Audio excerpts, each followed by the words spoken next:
श्री गणेशाय नमः। मैं आशुतोष आचार्य नारायण कृपा ज्योतिष परामर्श केंद्र की इस विशेष परिस्थिति भक्ति आस्था में आप सभी का हार्दिक स्वागत करता हूँ। आज हम बात करने जा रहे हैं वास्तु के बारे में। कल हमने देखा वास्तु के दिशा निर्देशन, दिशा ज्ञान। तो आज थोड़ी बात करेंगे किस व्यक्ति को कहाँ पर निवास, कौन से गांव में निवास करना चाहिए, क्योंकि हर एक के लिए हर जगह शुभ नहीं होती है।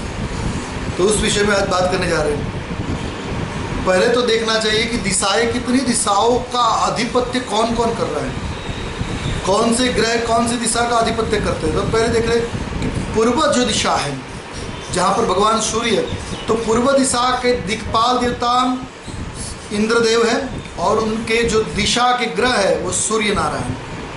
वहाँ से थोड़े आगे चले बाई तरफ राइट साइड तो आएंगे आग्नेय कोण पे। आग्नेय कोण के जो अधिपति देव है वो अग्निदेव है और ग्रह शुक्र है। दक्षिण दिशा के जो देव है यमराज बताए गए और ग्रह मंगल। नैऋत्य दिशा के ग्रह जो है राहु और केतु है। वहाँ पर निरुति देवता दिक्पाल है और राहु केतु उस दिशा के ग्रह माने जाते हैं। फिर नैऋत्य और पश्चिम दोनों के बीच में पाताल लोक का निवास, अर्थात जो नैऋत्य और पश्चिम का बराबर सेंटर है उसे बोलेंगे अधोभूमि, अधोभाग। उसके जो देवता हैं शेषनाग अर्थात सर्पदा अहि, शेष नारायण उसके देवता है और केतु वहाँ पर विद्यमान रहता है ग्रह में। पश्चिम दिशा का जो आधिपत्य है वो वरुण भगवान का है जिसे दिक्पाल बोलते हैं और ग्रह शनि महाराज। उसी प्रकार वायव्य के जो देवता है वो वायु देवता दिक्पाल और चंद्रमा ग्रह बना माना जाता है। उत्तर दिशा के जो दिक्पाल है वो कुबेर है और जो ग्रह है वो बुध। उसी प्रकार ईशान के जो अधिपति देव माने गए हैं वो बृहस्पति माने गए हैं और जो देव ग्रह माने गए वो बृहस्पति और देव है शिव। ईशान स्वयं और ईशान पूर्व के बीच में आकाश का भाव करके वहाँ पर देव ब्रह्मदेव का स्थान ब्रह्म स्थान माना जाएगा और वहाँ ब्रह्मा जी विद्यमान रहेंगे और पूरा ब्रह्म स्थान उन्हीं के स्थान में विद्यमान है। तो ये पूरा जो यूनिवर्स है, पूरा ब्रह्म चक्र है, वो दिशाओं के आधार पर है जिसकी हमने बात करी, जो भगवान की कृपा से 9 ग्रहों और दिक्पालों का वर्णन दिशाओं के हिसाब से। अब देखना है, हमने जो मेन चीज बात करनी है, कौन सी भूमि निवास के लिए योग्य है, मतलब किस भूमि में किसको जाना चाहिए। तो उसके लिए शास्त्रों में नारद पुराण में बताया गया है एक व्यक्तित्व का किस प्रकार से निर्णय करे कि मैं कौन से क्षेत्र में जाके निवास करूं। तो नारद पुराण के हिसाब से देखा जाए तो प्रत्येक व्यक्ति को भूमि योग्य है कि नहीं उसका निर्धारण करना आवश्यक होता है, क्योंकि ये जो भूमि जहाँ पर मैं निवास कर रहा हूँ मेरे लिए लाभदायी है, लेकिन क्या ये मेरे बच्चों के लिए लाभदायी हो सकती है, हो भी सकती है, नहीं भी हो सकती है। जरूरी नहीं है सबके लिए एक ही समान हो, और ये भी जरूरी नहीं कि जिस मकान में एक आदमी करोड़पति बना है वो दूसरा आदमी वहाँ पर जाके करोड़पति बनेगा। अगर वो भूमि उसके अनुकूल ना हुई तो वो रोड पर भी आ सकता है। तो इसलिए कौन सी भूमि, कौन सा भवन, कौन सी स्थिति उसके लिए योग्य है, उसका निर्धारण उसकी करना पड़ेगा।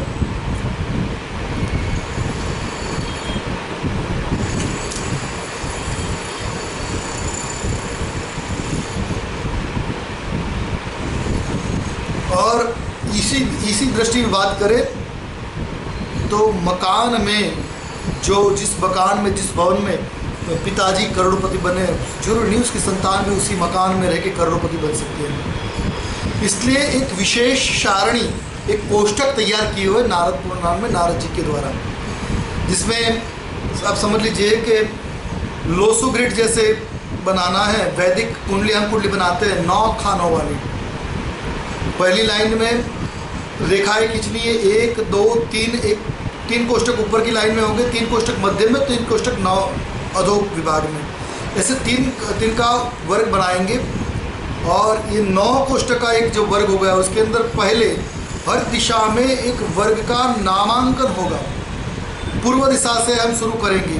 पूर्व दिशा में मध्य, जिसके अंदर वर्ग के देवता बताए गए और उस देवताओं के साथ साथ वर्णाक्षर है। जैसे बराबर मध्य, ईस्ट में बीच वाला जो कोष्ठक रहेगा, उस कोष्ठक को हम क्या कहेंगे? अवर्ग। उसमें वर्ण रहेंगे स्वर, अ, आ, ई, उ, ए, ऐ, ओ, औ, अम, अह। ये सारे जो स्वर्णाक्षर है वो अवर्ग में आएंगे। और उसका जो देवता है वो गरुड़ माना जाएगा। फिर उसके बगल में दूसरा कोष्ठक आएगा राइट साइड, अर्थात आग्नेय में, आग्निकोण में जो दूसरा कोष्ठक बनेगा वो कोष्ठक होगा क वर्ग। और उसके अंदर ये अक्षर लिखे जाएंगे क, ख, ग, ग, अंग। और क वर्ग के जो देवता है मार्जार अर्थात बिलाव।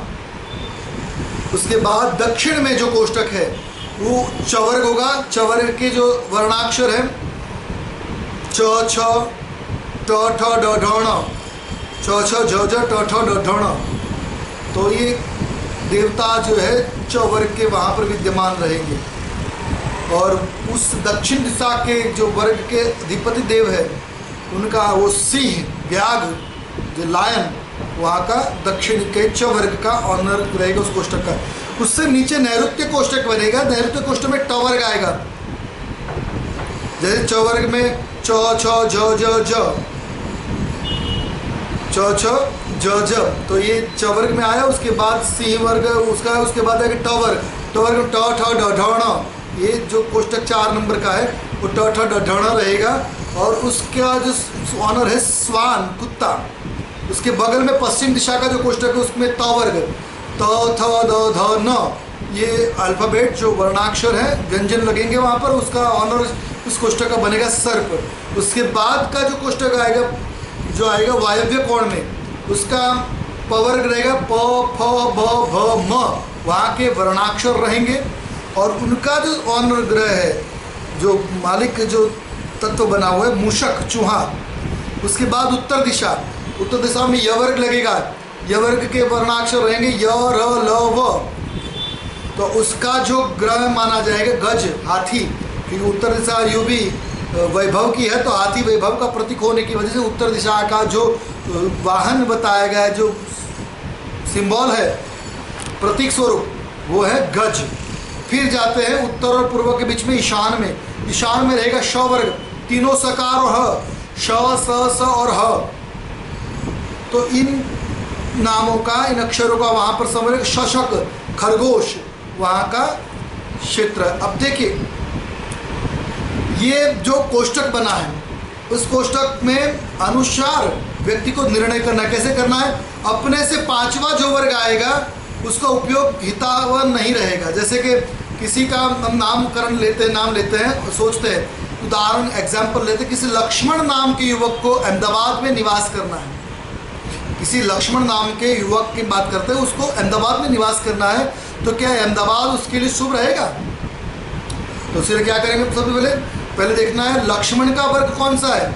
तो लक्ष्मण का वर्ग आएगा य वर्ग, य, र, ल, व। तो य वर्ग लक्ष्मण का वर्ग य वर्ग है।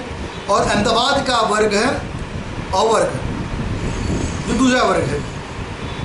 तो अहमदाबाद का अवर्ग हो गया पूर्व दिशा। लक्ष्मण के लिए अहमदाबाद होगा तीसरा वर्ग, अर्थात तीसरा वर्ग है। लक्ष्मण से लेके य वर्ग से लेके हम अवर्ग के लिए जाए तो उत्तर दिशा में य, र, ल, व, लक्ष्मण का ल वर्ग य वर्ग रहेगा। और वहाँ से अहमदाबाद के लिए गज पार करके उत्तर से पूर्व में है, तो उत्तर छोड़े, ईशान छोड़े और आगे पूर्व में, तो वो तीसरा वर्ग है। तीसरा वर्ग शुभ माना जाता है क्योंकि 5वां ही शत्रु है। क्योंकि देखिए हाथी के लिए शेर और शेर के लिए हाथी शत्रु माना गया है, शत्रु है। उसी प्रकार से गरुड़ के लिए सर्प शत्रु है। जैसे पूर्व में गरुड़ का निवास है तो उसके बिल्कुल विपरीत पश्चिम में सर्प का निवास है, तो पूर्व के लिए पश्चिम जो है शत्रुत्व की दिशा हो गई। उसी प्रकार से उत्तर के लिए दक्षिण शत्रु की दिशा हो गई। और श्वान के लिए कुत्ता जो है वो शत्रु की दिशा में है। उसी प्रकार से पांचवा वर्ग शत्रु का वर्ग है। हम लक्ष्मण की बात करें, लक्ष्मण का जो है यह वर्ग, तो वर्ग जो है वो सातवां वर्ग है, ठीक है। और पहला वर्ग जो है वो अहमदाबाद का है। अब ये हो गया। अब देखना है कौन सा ये क्षेत्र के कितना शुभ होगा, तो साध्य के लिए साधक कितना लाभकारी वो देखना पड़ेगा। उसके लिए क्या करेंगे, साध्य तो लक्ष्मण के वर्ग की संख्या, तो लक्ष्मण का वर्ग कौन सा है, सातवां वर्ग, ठीक है। और साधक क्या है, अहमदाबाद, तो अहमदाबाद के वर्ग की संख्या 1 है।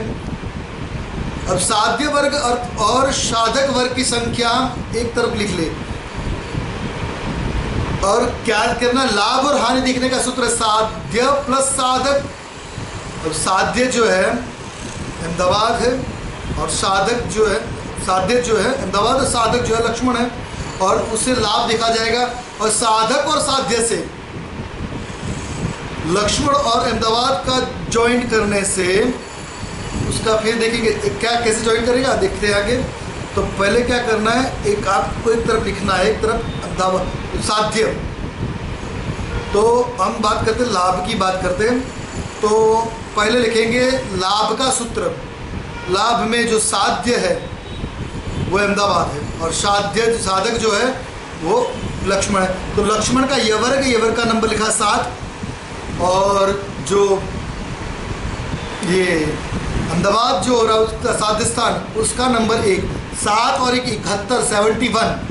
अब 71 को डिवाइड बाय 8 करना है, 8 से उसको गुणा कर भागाकार करें उसका, तो 71 को 8 से भाग चलाएंगे तो 64 64 लगेगा, 8 से भाग लगेगा तो 64 लगे, तो शेष क्या बचा, 7 शेष रहा।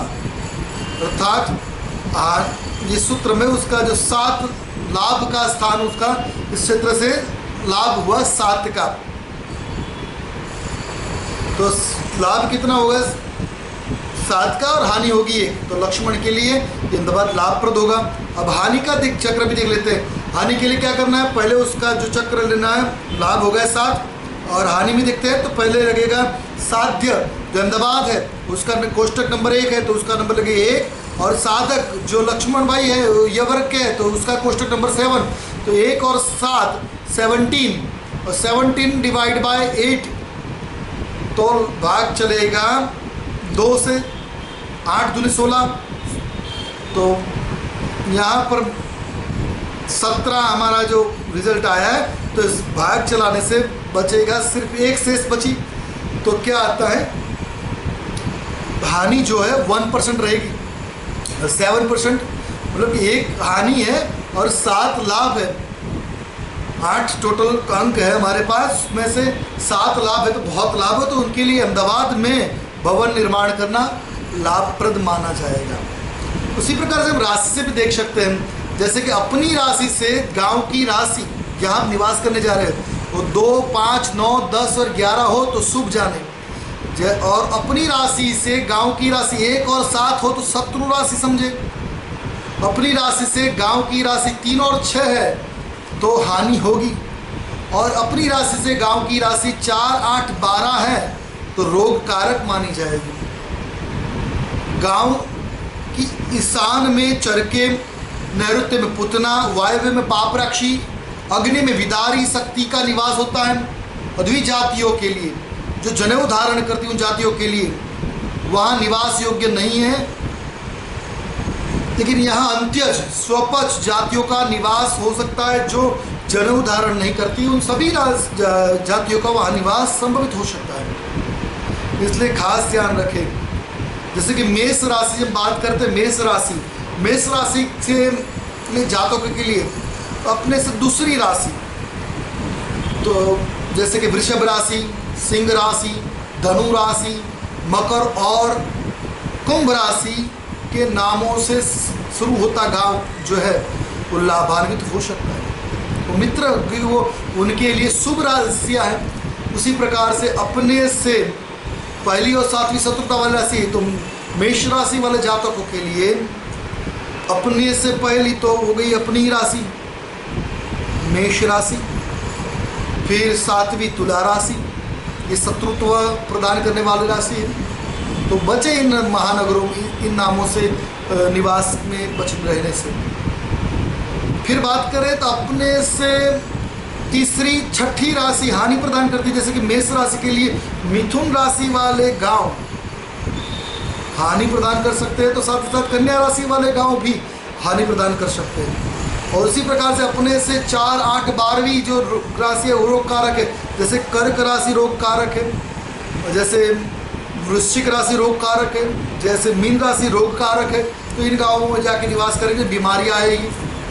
तो ये थोड़ा विचार करके कहीं पर भी प्रस्थान कर रहे हो निवास के लिए, तो भवन का जैसे कि सोसाइटी का नाम हो गया, अपार्टमेंट का नाम हो गया, तो उसको इस प्रकार से सोच समझ के आप निवास करने जाओ, तो वहाँ पर ये वास्तु के लाभ आपको प्राप्त हो सकते हैं।